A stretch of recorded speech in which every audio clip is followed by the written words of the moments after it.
Yo guys, it's your boy Yellow, the Norwegian hardcore PC gamer. Here I'll snipe this guy in the head, I'll bop him long range through the ladder. So I figured that today I should first point out in this gameplay that, yeah, this was me playing on the stream. I'm able to stream from my main PC directly, but I'm still not able to put up a proper stream with my second old terrible PC. So that's very frustrating. It's probably going to take some time.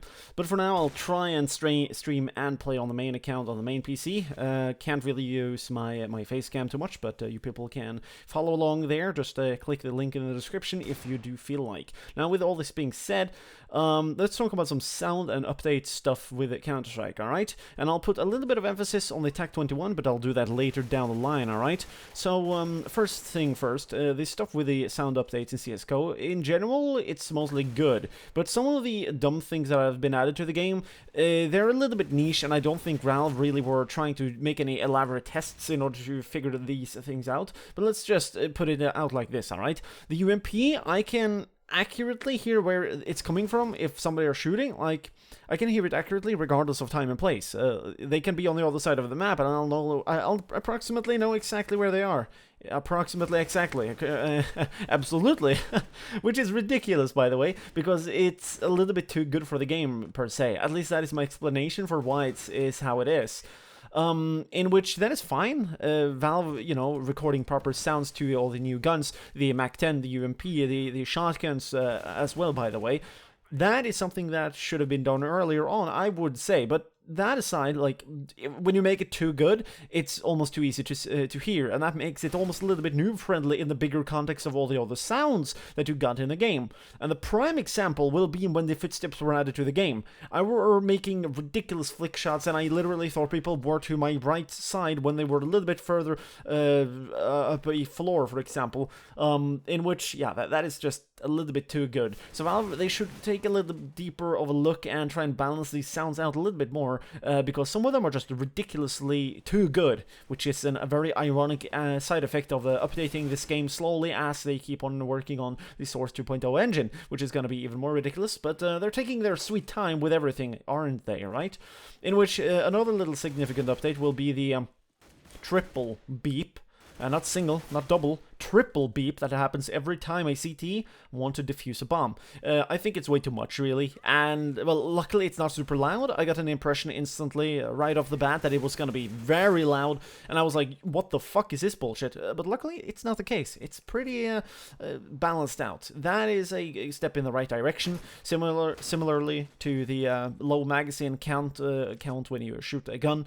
That was so loud early on. To be honest, that's a crutch that I don't need, and I would rather turn it off if I ever got the chance. So Valve, if you could do that, similarly to how replays, I would rather use the old replay model as you're watching right here. Like, this one lags and stutters in between, and some demos lag, except for the view model, which is a very strange bug, but it happens very consistently. So if Valve aren't gonna fix that, then I don't know what they're doing with the highlight replay mode that you're watching me from right here.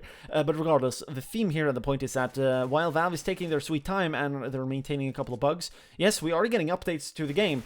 However, they still kind of sort of are lacking in the field where you are testing your game properly and making sure everything works. So they really got to get on with that. I think that and just communicating with their community are Valve's two biggest pitfalls or downfalls currently, which is kind of lame because, like, just doing that sort of stuff, everybody would be probably content, or at least like maybe 50% more of the community rather than not. I mean, then again, people that are legitimately complaining on these smaller niche things, we are a minority in the grander scheme, so I'm not really too pissed about that, but I'm just pointing it out. Now, with all this being said, this is like not too important to focus on, so if you people are already bored of the audio topic, just remember that it's not really going to affect the game too much unless they will add something else that is very similar to the sound that comes when you're defusing the bomb or when you got few bullets in the magazine. Like, the rest is probably not just anything but cosmetics, I guess. In which we will now go over to the TAC-21. This gun has been hinted to being added to the game by lower level coding strings, as far as I remember it being called, inside of the game at two multiple locations. One happened about a week ago from when I'm uploading this video, and one happened late 2015. What this means is that Valve will probably eventually add this gun to the game. We've seen this pattern happen twice before, once with the CC-75 and once with the R8. Both times the guns got added to the game, they were insanely overpowered. You have no clue. The CC was practically like having an OP handheld, quick moving AK-47 or a backup AK-47 to an AWPer. Luckily it got nerfed, and the same thing sort of happened with the R8. Now with the TAC-21, as you could see, it's pretty much a sniper rifle, similar to the R700 or Remington 700 bolt action. Now the gun, I would imagine it to land between the scout and the AWP, but I don't honestly see any tactical and like logical addition to the game in terms of it being added. However, it will be a nice, interesting addition to snipers if they are lacking money or if they don't have exactly enough money to be able to buy an AWP.